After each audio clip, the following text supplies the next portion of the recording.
Hello guys. आज हम लोग बॉलीवुड के एक ऐसे मेगा स्टार के बारे में बात करने वाले हैं जिसे वैसे तो महानायक की पदवी मिली है, लेकिन आखिर क्यों इंडस्ट्री के लोग इन्हें बिग बुली के नाम से जानते हैं। आखिर क्यों कई सारी अभिनेत्रियों ने इन पर हरासमेंट के आरोप तक लगाए हैं। चलिए हम इन्हीं के बारे में जानते हैं। जी हाँ गाइस, 11 अक्टूबर 1942 को जन्मा ये बॉलीवुड स्टार कोई और नहीं बल्कि अमिताभ बच्चन है। कोलकाता में एक छोटी सी नौकरी करने वाले अमिताभ बच्चन वैसे तो काफी ज्यादा महत्वाकांक्षी थे, और इसीलिए जब वो नौकरी छोड़ करके बंबई आते हैं तो वो मरीन ड्राइव पर सड़क पर ही रहने लग जाते हैं, जहां पर उनका हाथ थामने आते हैं महमूद जी। लेकिन फिर कुछ ऐसा होता है कि अपने मरते दम तक महमूद अली अमिताभ बच्चन की शक्ल भी देखना गवारा नहीं समझते। आखिर क्यों वो अमिताभ बच्चन से इतनी ज्यादा नफरत करने लग गए थे, जिसे एक समय में उन्होंने अपना बेटा माना था।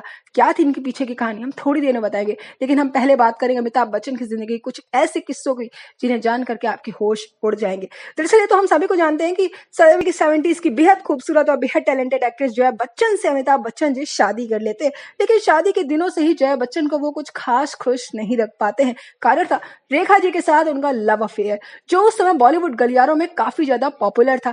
लेकिन रेखा जी को भी वो कुछ खास ज्यादा वफादारी से ट्रीट नहीं करते। दरअसल ऐसा कहा जाता है कि आइटम सॉन्ग आपका क्या होगा जनाबे अली के दौरान एक ईरानी डांसर के साथ वो काफी ज्यादा रोमांटिकली इन्वॉल्व हो जाते हैं। जब इस बारे में रेखा जी को पता चलता है और वो अमिताभ जी से पूछती है तो अमिताभ जी सेट पर ही उन पर गुस्सा करने लग जाते हैं, उन्होंने खींच करके थप्पड़ जड़ देते हैं, जिस बात से रेखा जी शॉक्ड हो गई थी।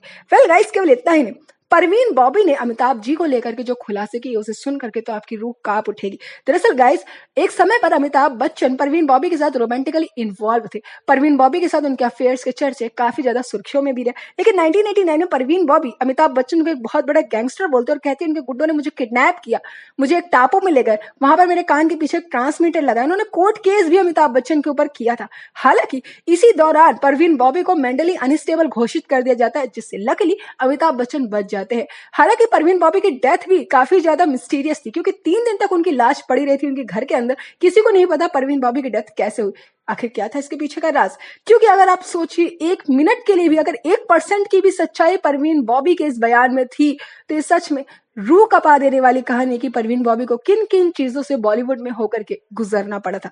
हालांकि गाइस, केवल इतना ही नहीं, अमिताभ बच्चन पर यह भी आरोप है कि उन्होंने पूजा बेदी का करियर तबाह कर दिया। दरअसल एक इंटरव्यू के दौरान जब अमिताभ बच्चन पहुंचे थे, अमिताभ बच्चन अपनी जवानी के दिनों से ही गंजेपन के शिकार रहे। इंडस्ट्री में हर कोई उनकी इस बात को जानता है। लेकिन जब वो इंटरव्यू में पूछे तो पूजा बेदी ने पूछा कि आपके बाल और आपकी दाढ़ी का रंग अलग अलग क्यों है, जिससे अमिताभ बच्चन की ईगो हर्ट हो जाती। घर आते ही वो ना सिर्फ इस शो को टेलीकास्ट होने से रोक देते हैं, बल्कि पूजा बेदी के करियर को भी तबाह करके रख देते हैं।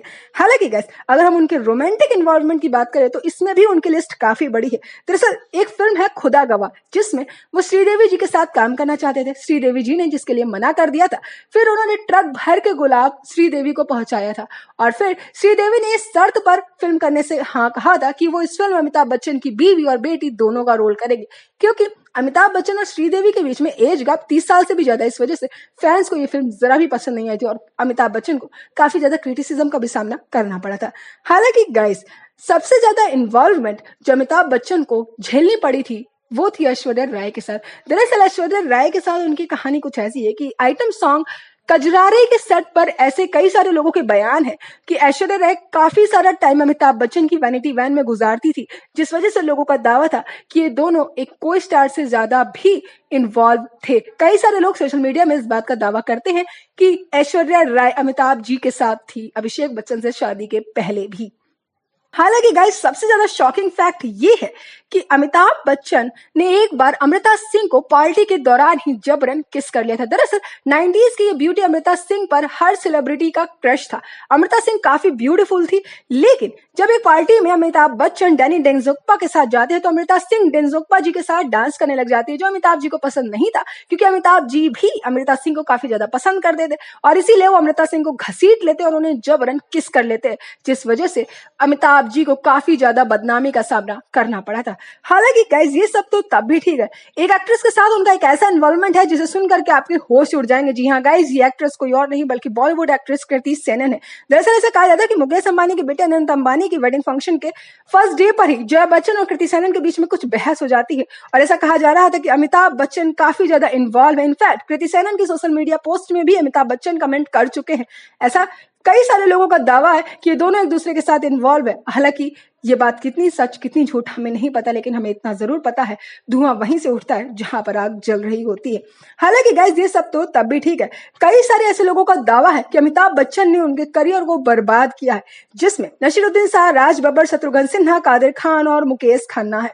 दरअसल राज बब्बर ने एक इंटरव्यू के दौरान बताया था कि फिल्म शक्ति और नमक हलाल से उन्हें निकालने में अमिताभ बच्चन का एक बहुत बड़ा हाथ है। अमिताभ बच्चन ने उनके करियर को तबाह किया है। और वहीं कादिर खान ने बताया था कि एक फिल्म की सेट पर उन्होंने अमिताभ बच्चन को सर नहीं बोला था, जिसकी वजह से उन्होंने कादिर खान को न सिर्फ उस फिल्म से बल्कि कई सारी फिल्मों से हटा दिया था। और वही शत्रुघ्न सिन्हा ने भी अपनी आत्मकथा में लिखा था कि एक फिल्म में जब मैंने अमिताभ बच्चन से बिना पूछे कुछ बदलाव कर दिए तो सेट पर ही अमिताभ बच्चन मेरी पिटाई कर देते हैं, और मेरे बात करने में काफी बड़ा हाथ अमिताभ बच्चन जी का था। सेम चीज नसीरुद्दीन शाह ने भी बोली है कि अमिताभ बच्चन ने अपने फिल्मी करियर में कुछ भी ग्रेट नहीं किया है। शोले कोई ग्रेट फिल्म नहीं थी। वेल गाइस, सुनील दत्त, महमूद जी और अमिताभ बच्चन, अमर सिंह के साथ भी उनके कुछ ऐसे किस्से हैं जिन्हें सुन करके आप हैरान हो जाएंगे। दरअसल अमिताभ बच्चन ने न सिर्फ उनके फिल्मी करियर में बल्कि उनके बिजनेस दिनों में भी उनकी काफी मदद करी थी। लेकिन जब अमिताभ बच्चन की कंपनी डूब जाती है एबीसीएल, और वहीं वो B4 स्कैम में पकड़े जाते हैं, जिसकी वजह से अमिताभ बच्चन को काफी ज्यादा लॉस होता है। इसीलिए दोनों सगे भाई एक दूसरे के कट्टर दुश्मन भी बन जाते हैं। और वहीं अमर सिंह, जिन्होंने पॉलिटिक्स के लिए अमिताभ बच्चन के दरवाजे खोले थे, जब उन्हें अमिताभ जी की जरूरत पड़ती है तो अमित जी उनकी शक्ल भी नहीं देखते, जिससे गुस्साए अमर सिंह इंटरव्यू में उनकी पोल खोल के रख देते और बताते किस तरीके से अमिताभ जी काफी धोखेबाज व्यक्ति और अपनी बीवी को पॉलिटिक्स ज्वाइन करने के वो कितने खिलाफ में थे कि एक बार तो उन्होंने ये तक बोल दिया था कि जया बच्चन काफी घमंडी और काफी ज्यादा अपॉर्चुनिस्टिक वुमेन है, आप उनके लिए पॉलिटिक्स के दरवाजे मत खोलिए, जिसी वजह से अमिताभ जी ने अमर सिंह के साथ अपने रिश्तों को तोड़ दिया है। महमूद जी के साथ भी कुछ उन्होंने ऐसा ही किया। दरअसल महमूद जी ने न सिर्फ अमिताभ जी को उनकी जरूरत के वक्त एक घर दिया था, बॉलीवुड में काम दिया था, लेकिन जब महमूद जी के बेटे लियाकत अली को एक म्यूजिक वीडियो बनाना और वो अमित जी से मदद चाहते थे, तब अमित जी ने मुंह मोड़ लिया था, जिसकी वजह से महमूद जी को उनसे नफरत हो गई थी। केवल इतना ही नहीं, महमूद जी जब सर्जरी के दौरान हॉस्पिटलाइज थे तब भी अमित जी उन्हें देखने नहीं गए थे, जिससे महमूद जी को काफी बड़ा झटका लगा था और वो उनसे नफरत करने लग गए थे। हालांकि गाइस, मुकेश खन्ना यानी टीवी के शक्तिमान के साथ भी उन्होंने कुछ ऐसा ही किया था। दरअसल एक फिल्म की शूटिंग के दौरान मुकेश खन्ना का ऐड आ जाता है, जिसमें वो मुकेश खन्ना को कॉपी एक्टर का टैग दे देते हैं, जिसके बाद ही मुकेश खन्ना को इंडस्ट्री में कॉपी एक्टर के नाम से जाना जाने लगता है और मुकेश खन्ना के हाथ से कई सारी फिल्में चली जाती हैं। हालांकि मैं आपको बता दूं, चाहे जितने भी इल्जाम अमिताभ बच्चन पर लगे हों, लेकिन इस बात को कोई झुठला नहीं सकता कि अमिताभ बच्चन एक बहुत बड़े एक्टर है। 80 की उम्र में भी आज वो लगातार काम कर रहे हैं, अपने फैंस के लिए कर रहे हैं। लेकिन कई सारे प्रशंसकों ने भी बताया कि किस तरीके से पर्दे के पीछे वो अपने फैंस के साथ भी बेइज्जती करने लग जाते हैं। हालांकि गाइस, जहां पर चमक धमक होती है, कुछ काले धब्बे भी वहीं होते हैं। अमिताभ बच्चन भले ही इतनी ज्यादा बुराइयों के घेरे में घिरे हुए हों, लेकिन इस बात को कोई नहीं झुठला सकता कि वो सच में बॉलीवुड के महानायक है। वेल गाइस, ये तो हम सभी जानते हैं कि जब उनकी कंपनी एबीसीएल घाटे में जाती है तो वो करोड़ों के नुकसान में आ जाते हैं, जिसकी वजह से वो कई सारी बी ग्रेड फिल्में भी करने लग जाते हैं, क्योंकि अमिताभ बच्चन के पास कोई दूसरा चांस था ही नहीं। लेकिन ये बात भी उतनी ही सच है कि अमिताभ जी अपने ही लोगों के कंधों पर चढ़ करके बॉलीवुड के महानायक बने, लेकिन जब उन्हीं अपनों को उनकी जरूरत पड़ी तो अमिताभ जी ने मुड़ करके भी नहीं देखा। हालांकि गाइस, आप अमिताभ बच्चन की जिंदगी के इन सारे किस्सों को जान करके आपको कौन सा किस्सा सबसे ज्यादा शॉकिंग लगा और अमिताभ बच्चन की कौन सी ऐसी मूवी है जो आपकी फेवरेट रही, हमें कमेंट सेक्शन में जरूर बताइएगा।